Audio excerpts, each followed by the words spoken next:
This is A Geek Leader.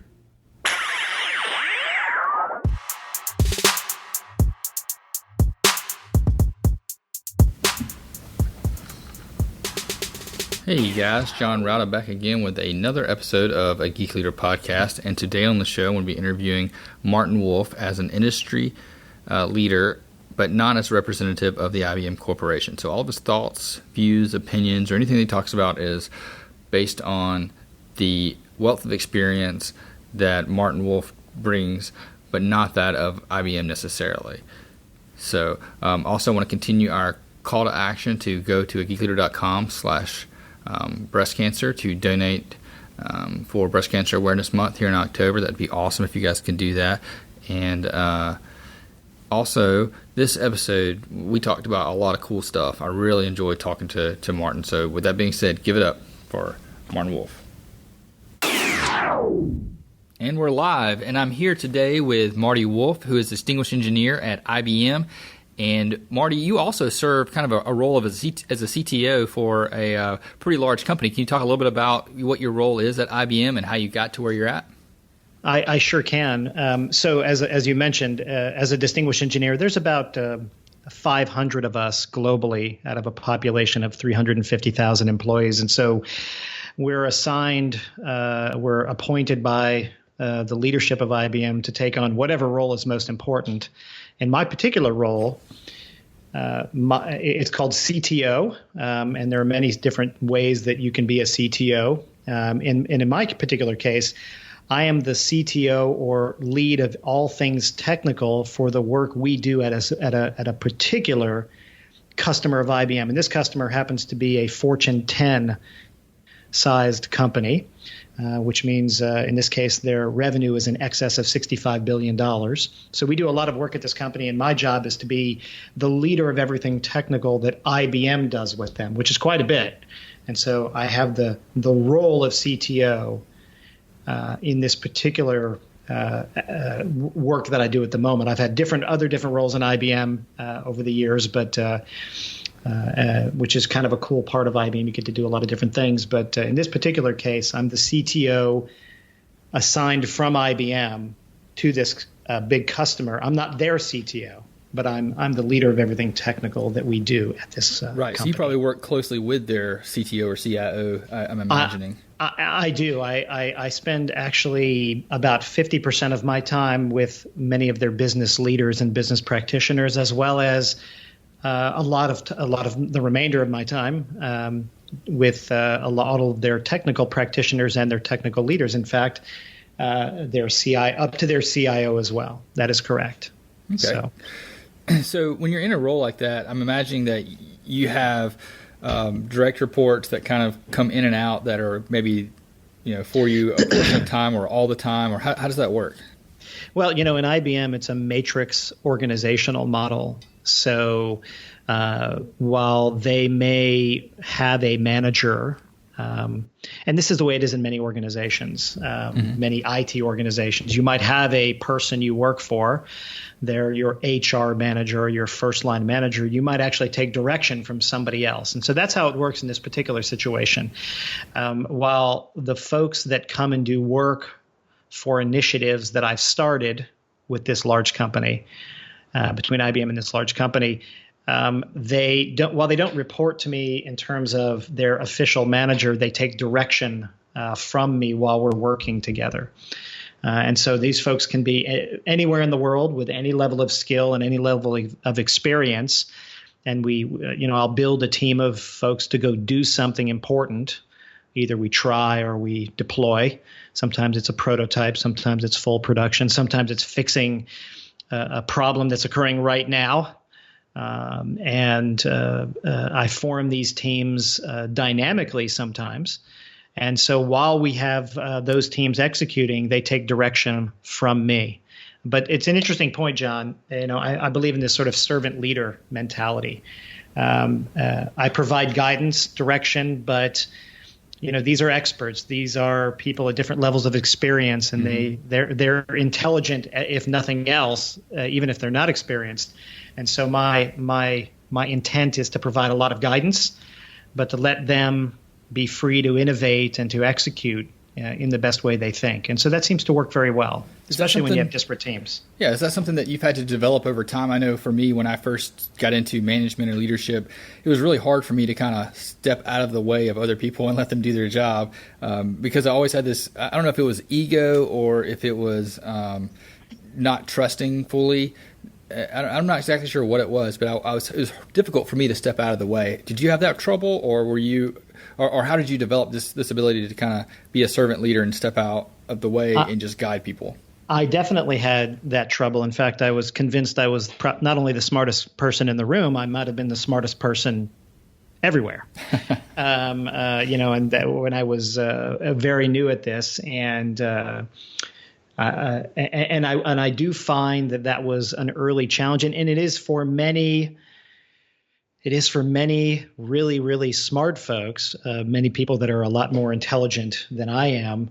We can all accomplish really interesting things, and in order, just like a musician who has to be just arrogant and confident enough to not be scared to innovate and do and solve really hard problems.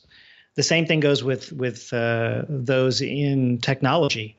I mean, a lot of what we do is based on data, but just as much as what we do is based on, I have this gut instinct that I think is the right way to do this. Let me go try this. And you have to have enough, a little bit of arrogance, a lot of confidence, and some risk taking to go and say, I think this is going to work. And I've done that many times.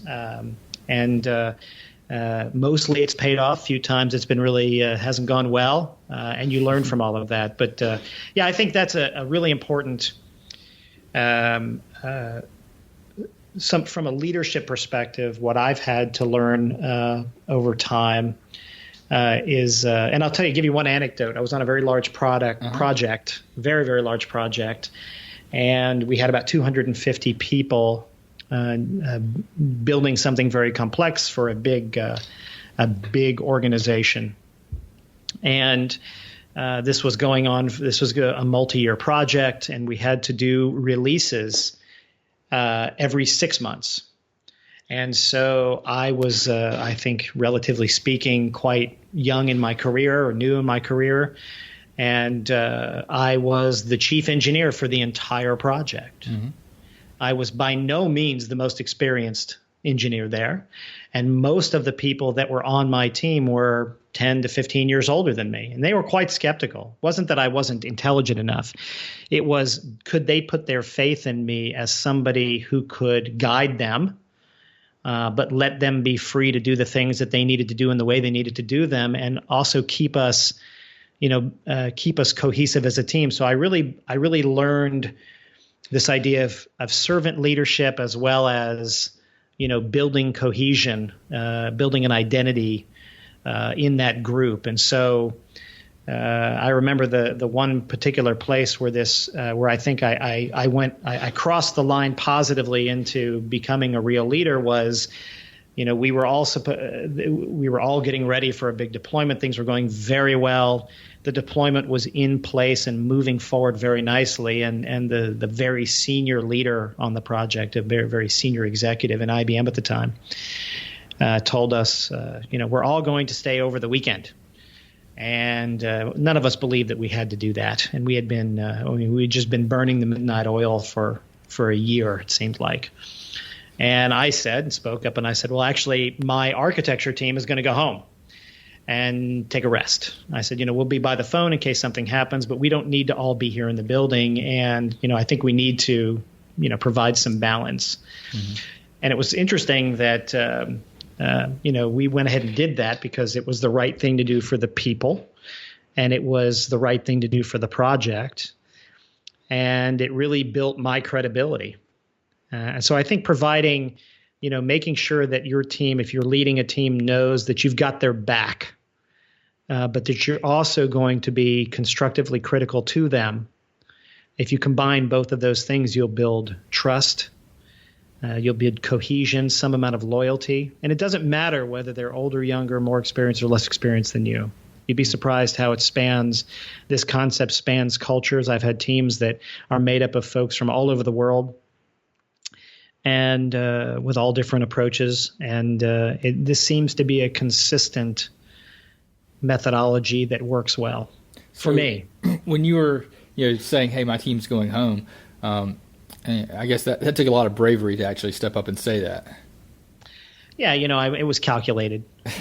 I mean, I knew that that in fact there was more risk to the activity by not having some portions of the team have a rest, and things were going very smoothly, and we were not completely disconnecting, so it wasn't an all or nothing, but it was it's okay for this team to go sit along the sidelines for a while and just watch instead of do, so they can take a breather. And especially as the architecture team on this large project versus the development team, their job in part is to create an architecture, but also to think about what comes next. And you can only do that by stepping away. And so I would recommend that that's good for any group. It's okay to take portions of a development team or a deployment team or an operations team in IT or an architecture team or whatever it is, and allow them to step back a little bit. And kind of see the forest for the trees, the bigger picture, and it helps them have a better context in what they're doing. Because sometimes people get way down into the weeds, and they've been building something or doing something or writing code for so long that they lose a little bit of perspective. Yeah, I think perspective is key, because sometimes you when you're in the middle of a big project and you're working really heads down, you kind of forget why you're working on that project. And to step back and see it from someone else's perspective, it adds a lot of clarity. I agree completely with that. That's exactly the idea. So it sounds like you set boundaries in that instance, and setting those boundaries, you said your team kind of respected you more. Did that executive respect you more as well? I think it took that person a little while, but eventually, yes. I think senior leaders, especially if you're in an organization, sometimes you make the calculation to take that stand in front of a group, and sometimes, and probably more often than not, you should do that as a one-on-one discussion with the senior leader. In this particular case, it worked out fine, but I would say, if you're going to have those kinds of taking a stand, setting boundaries, providing air cover for your team, that's best done one-on-one with the senior leader. As a first discussion. Yes. So what were the early days of Marty Wolfe's career like? What was it like starting out, and how'd you get to where you are today? Oh, let's see. And it's funny, you do this long enough and you kind of think to yourself, what have I been doing all this time? I know I've been showing up to work and projects and places, and I know I've been doing things, but I'm not sure what I've been doing. So and by the way, as an aside, what we have to do as a distinguished engineer in IBM is when you go through the process of potentially getting appointed, you have to review this history as well, because it all gets computed into what you're doing. And I think early on, I started as a developer and what I would consider a real systems engineer, sort of an end-to-end guy who kind of pieces everything together. I moved into architecture after that, which was more drawing of pictures and less writing code. And as I proceeded, I became, what we still call an enterprise architect. But I really do consider myself a true systems engineer. If you think about the folks that work like on the space program, and they have to build these very complex things. That's been really my entire career, is having these very strange problems to solve that really haven't been done before. How would we stitch together a bunch of components to make it work and make it production ready? So it's really been always technical, from developer, sort of the traditional developer, all the way through architect to enterprise architect to senior engineer, and in the last 10 years to this sort of role of a CTO. And being more of in some cases an advisor, which is, by the way, it's a very interesting, different perspective, is to really see how decisions are made in these very large organizations, it gives you a view that allows you to understand why the piece that you're doing is being done. Yeah. And you get a sense of that. I think that's one of the things I know that I found early on was one of the things that I desired is why are we doing this? What is the end game? What is the business case for these things? And I think there's a lot that's missed out when you don't clarify that or share that with your team, because sometimes it's just let's build this project and here are our requirements versus this is the why behind it. I think the why is very important. Well, keep in mind though that as a leader, if you move into this leadership role and that if you describe why something's being done, you may get folks on the team that say, why are we doing that? I don't think we should be doing that. And so it's important to not only say what you're doing, but the why it's important to the organization that you're part of. But you're always going to have creative folks who debate the basic premise. But there's ways to say, I understand we may debate the basic premise, but we work for this organization or, we're part of this group and that's our mission. Mm-hmm. And so, our goal is to find the best, most interesting, most creative, most efficient or effective way to get through it. And there's this idea of efficiency versus effectiveness as well, which I think is a very important concept that, I believe the best teams run on an even keel of efficiency and effectiveness. It's not just the fastest way to write code or the shortest way to write code. There are systems and people and humans that will be consuming what you do. And it's an important thing to think about them. Because quite often as deeply technical folks, we build really, really cool stuff that works great. And it's really hard for people to use. That's still a major problem. So efficiency versus effectiveness. What you're doing should be efficient if it makes sense, but it also should be effective in solving whatever it is to solve the problem that you're trying to go after. So, as a developer or team lead, how would you ask or show someone, or how could someone gain the skills to go and figure out, is this effective? Is this how the user would use it? Is this have a good user experience? Is this written in a way that makes sense to anybody other than me? Well, one of the methods I've always used, and I have my own kids now, but I've always, where possible, I've always tested ideas with folks that I knew were non-technical, in fact, had no interest in technology, where they were your typical consumer of something. And so that would be, I remember one time it was my grandmother. One time it was my 7-year-old daughter. I had the kids of some of my colleagues, and we would test ideas out early on to say, does this make sense to you? If we could explain it to somebody who doesn't care and who may not, and who doesn't care and may not understand all of the plumbing that goes on behind something you do, what they care about is the result.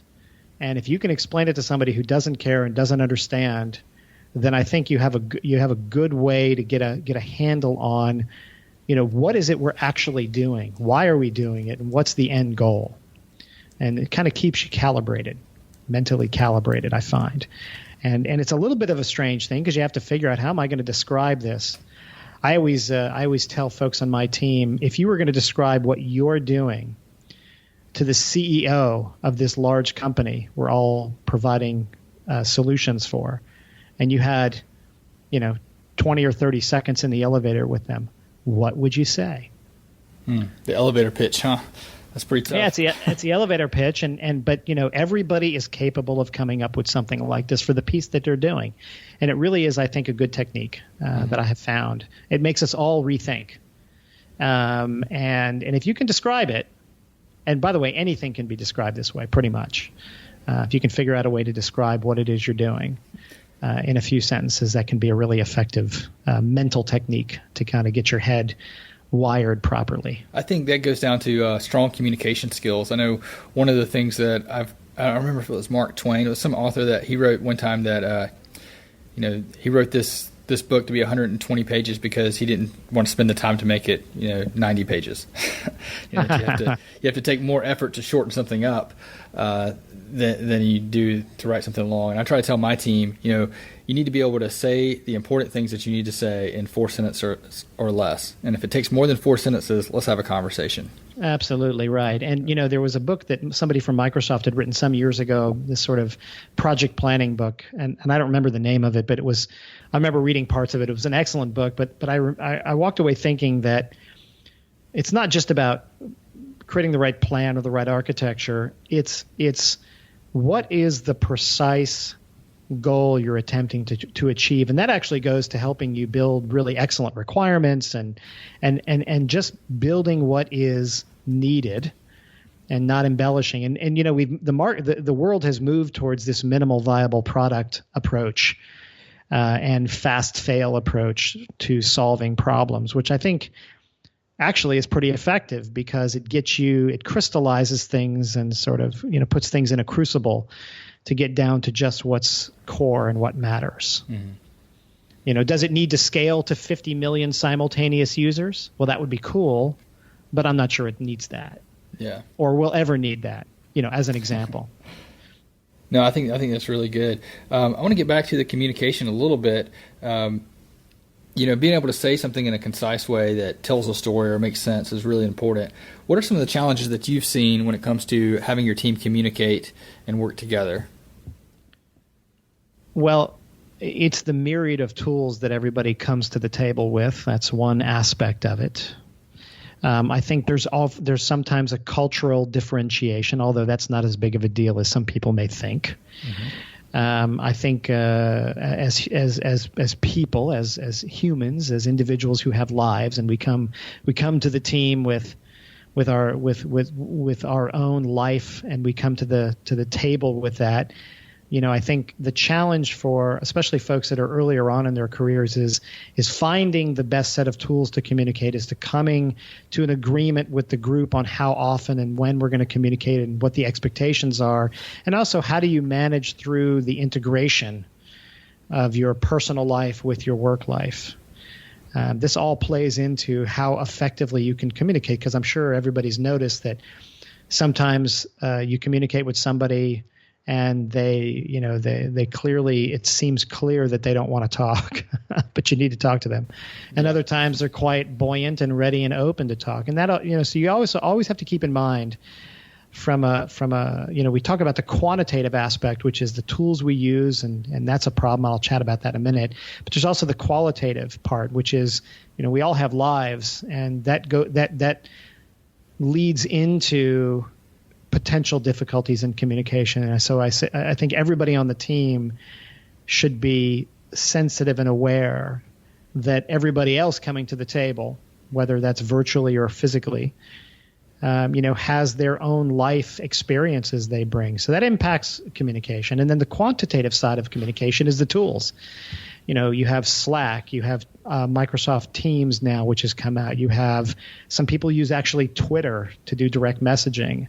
You have real-time chat. You have email, which I try not to use anymore as much as I possibly can. You have and texting seems to be the one that everybody uses universally. And so what I found from a quantitative or tools perspective or mechanism perspective is if you come to an agreement on not on the tool that you're going to use, but when people should expect a response, that's the most important thing. So it's like setting expectations or understanding the protocols for that group or that user base. Yeah, I mean, I'm sure everybody has run into the fact that you send an email or somebody sent you an email and then they text you and say, "Did you get my email? I'd like you to respond to that." And you're probably thinking, "Yes, I'm doing 17 other things at the moment. I'll get to your email in a few minutes." We're not standing next to each other. So there's a movement, there's a lot of movement in portions of the technology space to try to co-locate development teams as much as humanly possible. That's not always possible. But the reason for that is that when we're all in each other's vicinity, we have a better opportunity to rapidly collaborate. And I think there's probably science around that, and I've observed that that's good. But that's really hard to do, especially if you need to bring skills rapidly. And in my particular case, I can rarely do that. It's really hard for me to bring a huge team of folks to this customer that I support, this big company that I work with, a lot. Quite often the quickest way to get started is, these folks are all around the world, and we have to quickly come to an agreement. So what I typically do as the team lead is I simply set down the rule and say, we're not going to use email. We're not going to use texting. We're going to use, let's, for example, say we're going to use Slack. Mm-hmm. We use that in IBM quite a bit. And I use that, in fact, with this company. And I find that if I try to limit to only one mechanism, and then sometimes if I try not to answer any other mechanisms, sometimes that can work. It's not something everybody can do. But I think I even tried like an out-of-office message on my email saying, if you would like to get a hold of me, I'm available on this Slack channel. And so for a while that can work. It just depends on who you're communicating with. In my particular case, I need to have multiple ways of communication because I work with a company that's not IBM, right? So we have the ways within IBM that we communicate, and then we have the ways the customer communicates, and we really have to align more with their method of communication than ours. So you have to kind of follow both protocols, but right. But theirs takes precedence, as they say in the business world. The customer is always right, and if they want to communicate a certain way, and it's either better or not as good, then that's the way it is. But I will tell you that when we get into a deep level of collaboration on a project or something, in my particular case, we tend to lean on Slack and texting. But that's just in our particular. Something else will come around soon that may overcome some of those things. But yes, you have to. If you're building something and that's for another company, you have to know how to collaborate with them, but you also have to collaborate internally, and those two things may be for a time mutually exclusive. So you mentioned something kind of in passing there that I think is a changing environment from my perspective anyway. Maybe it's been this way for a while, but I'm just kind of falling into it now. It seems like being in technology, you have to work pretty well with other companies and other companies' technologies as well. It's no longer that you just work for your one organization. You kind of have to work for a lot of different groups and be supportive for those. How does customer service, from a technical person's standpoint, play with that? There's this mindset of this idea that, you've seen the old Saturday Night Live sketch where the IT guy kind of comes in there and he's like, oh, move. And he's real rude and real, kind of a jerk. But we can't have that mindset anymore. It seems like it's now got to be more of a customer service, mindset first, and then get into the technical side. I completely agree, and this is something we talked about a little bit earlier, which is you've got to understand who's going to consume what it is you're doing, and whether it's a person or another system. So you definitely have to understand. So is that consumer a technical person or a non-technical person? I think that's a most important question to ask. Mm-hmm. So I've built many solutions that are only to be consumed by a person who couldn't care less about how it's built. They just want to get the result.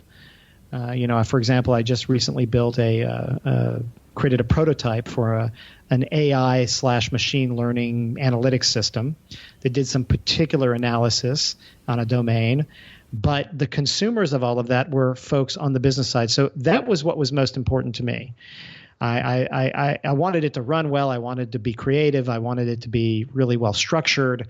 But what was most important was, were they going to get what they needed? So yes, I spent and in the early stages of it, you're really the technical support for it. But I do believe that set expectations up front, that if this is something that's going to be running in the long term, I think you need to ask, how will this be supported? Will this be supported by the team you're on that has built it?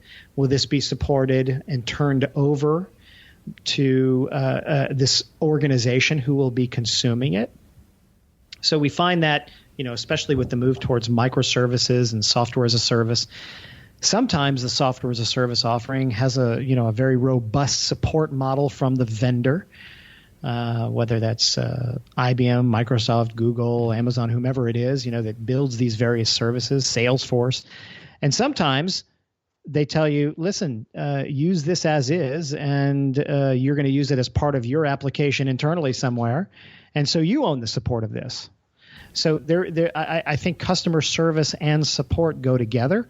And the real thing to think about is sort of this layered model that says, what level of support are we going to provide versus that the consumer is going to provide. And maybe in the case you might be on a team that builds a set of microservices that do some very interesting things, as an example, if you're a developer, and those are hosted in some cloud environment. Maybe all that you're doing is ensuring that the service is running. Yeah. But if they use it for something other than, in addition to that, you don't provide any service for the application. But it's an art, because I think it's important that if you think that you don't want to alienate those who are consuming this either. So I think you don't really want to say, I know you're using whatever I've built in a way that I didn't intend it, so please don't call me anymore. Because frankly, you might learn something new. You might say, well, I had never thought of it being used that way. So that's really interesting. Yeah, and we run into that all the time. Yeah, we run into that all the time, especially in IBM, because we have these sort of very, very complex and robust pieces of software and things. And, the people at these big companies are very creative. And they say, well, I have this very different problem I'd like to solve, and I think I can solve it with these 4 components. And we can't say, I don't say to them, well, listen, don't call me if you use it. I say, I'm actually really interested in hearing the creative approach that they've come up with. I bet you guys see that a lot with machine learning and people applying it to things that you probably never thought you would apply machine learning to. Exactly right. And the question is, and sometimes it's because it's what we call a whiz-bang technology, right? It's got all the hype around it, blockchain, machine learning, deep learning, data science as a domain, things like that. We're going to solve world hunger with machine learning. Well, machine learning has some very good applications for certain things. In other ways, traditional bread and butter analytics makes more sense. And I think it's also important to not try to say, sometimes what we say is, I have a hammer and everything's a nail. Yeah. But it can be creative and interesting and intellectually stimulating to do that. But I would contend that it's more interesting to say, what is it we're trying to achieve, and what's the right set of stuff? It may be a completely different set than what I used before, or it may be a unique way to use things that nobody, as you say, nobody has ever attempted before. Yeah, that's super interesting. So, working with this newer technologies and things, where do you see machine learning and AI kind of going in the future? I know this is off topic, but it's interesting to me. Well, so a couple things. I think more and more, well, it seems clear, and we're seeing this with in the case of IBM with our Watson engine, that a lot of this, and it's important to understand there's AI, there's machine learning, there's deep learning, which are all related, but they sort of have a different perspective. But any of these techniques that you use for systems that will adapt over time, a lot of that's being embedded into other systems to augment or enhance what they do. And we see a lot of this in, for example, what we used to call predictive analytics, and it's more about you're moving away from predicting based on previous data to being predictive based on having almost no data. And so where AI is going is there's going to be more and more models, or what we call corpus, built that are industry specific. That, for example, if you wanted to today, if you want to use Google's AI or IBM's Watson or Cortana from Microsoft or any of these sort of AI-like engines, deep learning engines, you have to train them to get them beyond the sort of basic understanding. So if you want to really get smart about the trucking and shipping industry, there's a lot of things that are common, and there's a lot of things that are unique, a lot of terms that have certain meanings. and it's important to have a domain specific training model. And I think there's going to be a lot more of those built and shared over the next couple of years. And what you'll find is you'll have domain knowledge that is used in conjunction with an AI or machine or deep learning engine, and that's being used to create some actionable predictions. That's interesting. You're talking about like an open source domain knowledge. Well, I think that's where it's going. Yeah. I mean, I know that we've a lot of organizations that have been a lot of big IT companies and so on that have been doing this for a long time. They have a lot of industry expertise, a lot of expertise in retail versus banking versus oil and gas versus manufacturing, and the movement towards that is we're sort of in the crowdsourcing phase right now, where a lot of organizations who build AI engines are making sure that it understands natural language really well, that it understands basic concepts really well, that it can tell you if this picture is a picture of an apple or a person or a car or something. But over time, they're going to get much more precise because expertise about cars, for example, we're already baking that in so that if today if we have somebody going out to repair equipment at a big company, like fix a server or a cash register inside of a point of sale system inside of a store, for example, you'll be able to use augmented reality overlay, that is combined with domain knowledge. It says connect this wire to here, but don't plug it over there when you go to fix this. Sort of Star Trek-y. I mean, you're kind of overlaying the circuitry, and it's kind of telling you where to do things. And again, that's an example of domain knowledge. You've seen some of that with Google Glass in industrial settings, in factories, where and this is actually after Google sort of said, well, this was an interesting experiment. Well, there was a number of companies that had factories who were saying, we're going to continue to use this and build apps that allow the factory worker to put this over, to wear these. And it basically says, don't pick this thing up, pick that thing up. Don't get near this furnace, or whatever. There's, live current running through this system over here, where they might not have known it, to reduce. Again, it's domain knowledge about certain equipment and what is safe versus not safe. That's an example of domain knowledge. So I think that's where it's going very aggressively. And the networking of these various domain knowledges, I think, will be the step after that, which is you might have retail domain knowledge and you might have pharmaceutical domain knowledge, and there's some intersections between those. So the combining of that knowledge for new insights is also something that's moving very quickly. The way that we've been able to find to do a lot of cancer screening, skin cancer screening, is through the combinations of various domain knowledge. It's not just one domain; it's multiple.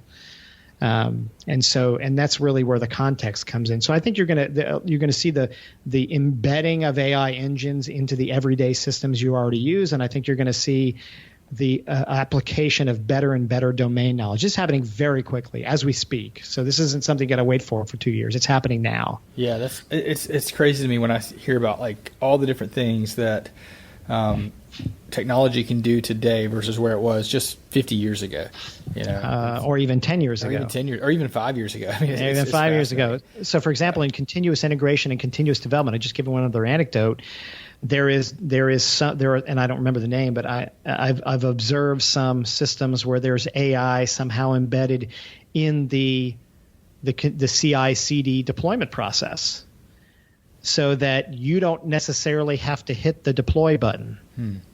Now, I don't think anybody's comfortable with that at the moment, but maybe will be, it says it. But the systems say things like, "It looks like your code is ready for unit testing." Wow. Before you've decided that. Now you can choose to say okay, but it's beginning to look at the code and look at the process and say, it doesn't say that, but it looks like this is ready for deployment. Would you like to deploy? It looks like this contract that you're writing up to have an agreement between two companies, it looks pretty good and it's ready to be signed. Do you agree? We see some of that in the mortgage lending industry as well, where they're bypassing all of the various faxes and copies and everything that have to happen. And it looks, we've got some AI looking at that workflow of approving a mortgage for a home. Yeah, I've actually read some about that. I'm on the board of directors for a local credit union, and we were talking about like auto approvals and things like that, and how it would be so much better. Yeah, that are getting into automatically approving an auto loan without having to, go through a person, go through just, yes, this person meets all these criteria, we're automatically approving them. Right, but it's a complex set of criteria, by the way, because as a human, it would be onerous to do that. Mm-hmm. So it's not like I just checked one box. You might check 150 boxes that all seem to have some relationship to each other. And the same thing, for example, with background checks for seasonal workers in retail. We're seeing some application of AI to say, this person worked for us last spring. And, are we, and they had a background check. What have they published on social media? What else have they done? Have they worked anywhere else? And can we take all that into consideration and maybe bypass having to do another background check? Maybe, which is a costly process and time consuming. And maybe they're good to go. And wouldn't that be great? And again, it's checking lots of different stuff to try to build a full picture of that person. And so you're right. This is where all this is going, and this domain-specific knowledge combined with embedded engines. That it's going to be you're not going to talk about AI as much as you're going to talk about AI, deep learning, or machine learning enhanced. Right. Just like I feel like we're. If I was a history minor, I'm a history buff. I love history. I think about back to the start of the Industrial Revolution where we had assembly lines. We didn't really talk about assembly lines. We talked about the companies that used them. That's right. And only in hindsight is Ford credited right with that. But at the time, it was just a way to get cars out faster. Yeah, and I feel like we're in that beginning stages now. And you mentioned skin cancer. I can envision a day probably not too far in the future where I download an app and I take a picture of a mole or something on my arm that looks weird. And it tells me if it's cancer. Here's what we are. For example, this is a great point. What we already have that's come out of IBM research, but it's something you just attach to your phone, is something where you can take a picture of a piece of food, or you can take a picture of a piece of wood, and it will tell you if there are toxins. And we want to get to the point where it tells you whether or not there's actual things, like a listeria, or maybe there's food allergens in there for all of these kids these days that have food allergies. All these people have food allergies. We've already got some of that, and it would not have been possible without near instantaneous image analysis using some AI enhancement. Would not have been possible by just having basic patterns. Because AI is really good at not just pattern recognition, but partial pattern recognition with a level of confidence. And so if you could say, well, that wood looks discolored, it's likely there's too much arsenic in that treated wood. Or this food seems perfectly normal, but if we zoom in, we see the hints that there may be some bacteria in it. That already exists today. Wow, that's mind-blowing for me. Yeah, and it's an attachment on your phone. So, and this is only something that's what we've done in research. But when it gets rolled out, it's exactly as you say. You're going to be able to point the camera at some person and say, I've done some heat signature analysis and I've done some body language analysis, and you know what? I think you're getting a cold. For example, if you get off the plane in Beijing's airport today, and I went there last year and I saw this, as you walk off the plane, there are not only heat sensors, but there are live cameras because they don't want you coming off the plane if you're sick. Wow. And they will turn you around and say, it looks like you're sick. Happened to a person next to me. I was really surprised. And they tell you, they got these signs up that say you're being smile, you're on video. We're determining whether or not you have the flu. And it's not perfect, but it's enough to give them an alert to say we need to ask this person more. And so there are things happening today like that. It does body analysis, body shape analysis, as well as some heat signature, very rudimentary heat signature analysis. Very interesting stuff. But again, domain-specific knowledge augmented by AI type systems that can do this in real time. Otherwise, it would have been sort of after the fact. You take a picture and you look, a week later and say, that person looks sick. Can I go find him? So it's being used for things like that already today as well. Wow, very interesting stuff. I could talk about this for hours, but I want to get back to the leadership. I want to ask you one more question. Sure. What do you think the most important skills are for new technical leaders today? Well, I think it seems to me, from my experience, a couple of things. One would be the servant leader mentality. I mean, your job as a leader is not to be the smartest person in the room, but to have enough, intellectual credibility with your team that you can provide guidance, and that they feel like when they're chatting with you that you understand what it is they're doing and dealing with. That's the first thing. So servant leader, your job is to take barriers out of their way as much as you possibly can and to empower them so that they're successful. If your team is successful, you're successful, we're all successful.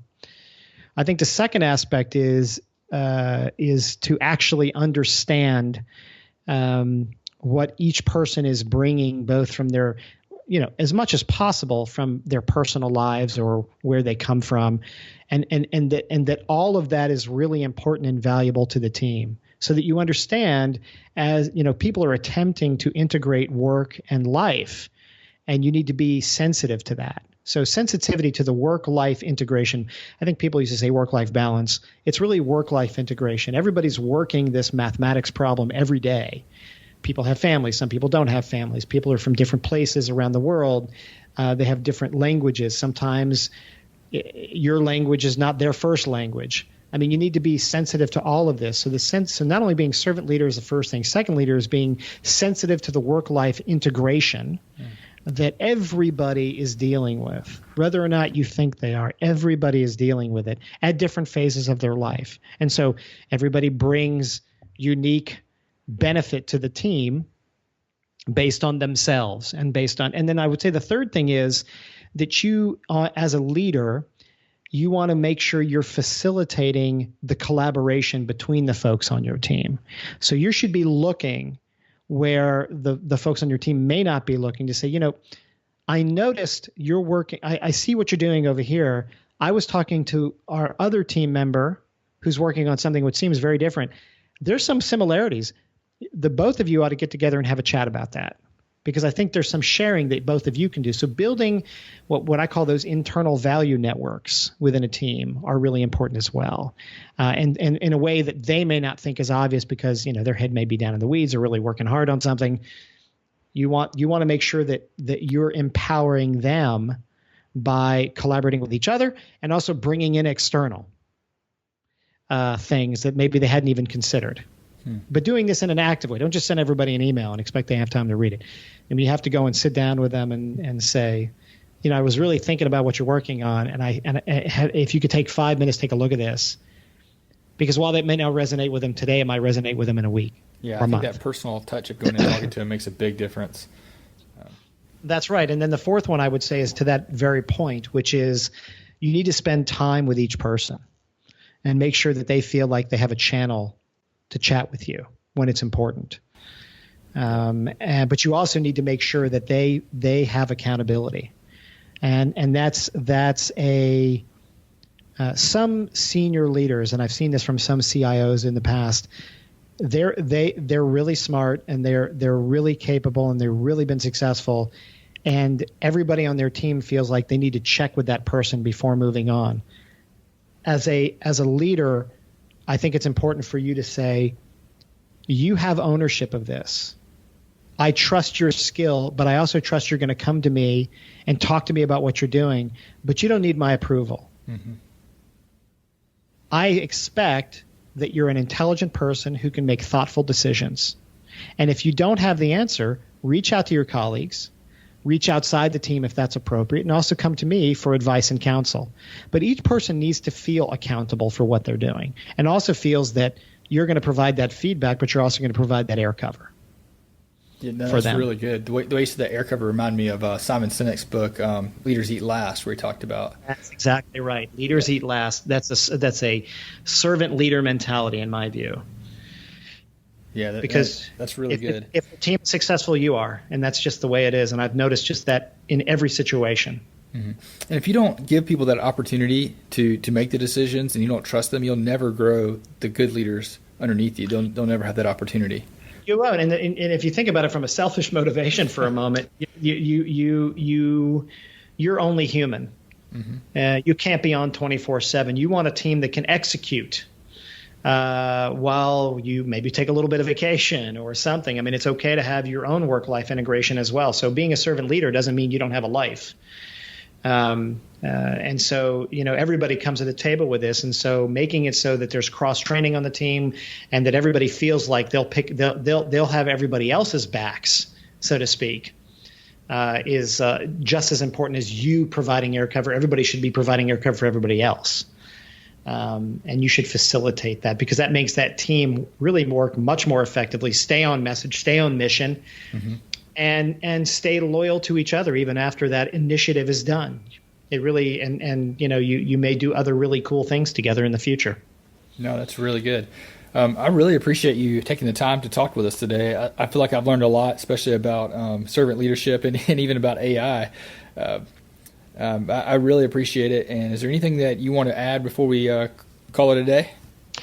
No, other than to say thank you for providing what sounds like an excellent venue for those that are emerging leaders. And,